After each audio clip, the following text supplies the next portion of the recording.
Hello everyone, আশা করি সকলে ভালো আছেন। আমরা সকলে জানি, আমরা সকলে লায়নের অপেক্ষা আছি। লায়ন হবে কি হবে না এটা নিয়ে দুশ্চিন্তায় রয়েছে, কিন্তু কেন, কি কারণে দুশ্চিন্তা এটা আমরা সকলে জানি। এখন পর্যন্ত কোনো খবর নাই, আপডেট নাই। এরকম ভাবে চলতে থাকলে কি হবে? অবশ্য আমি একটা যে নতুন নিউজ আসছে সেটা হলো যে নাকি জিতকে নাকি রিজেক্ট করেছে, কি জানি নাম তার, আবির। তো আবির রিজেক্ট করেছে, তার কারণ অবশ্যই নিয়ে যে একঘেয়েমি চরিত্র, পুলিশ চরিত্র তার কাছে ভালো লাগছিল না, তাই সেটা রিজেক্ট করেছে।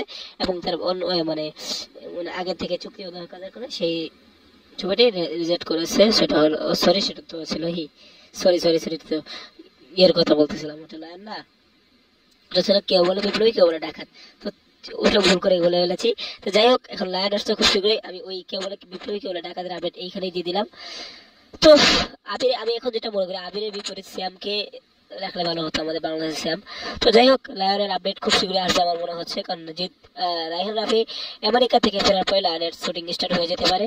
তো থ্যাংক ইউ পুরো ভিডিওটি দেখার জন্য। লায়ন খুব শীঘ্রই আসছে। ধন্যবাদ ধন্যবাদ ধন্যবাদ।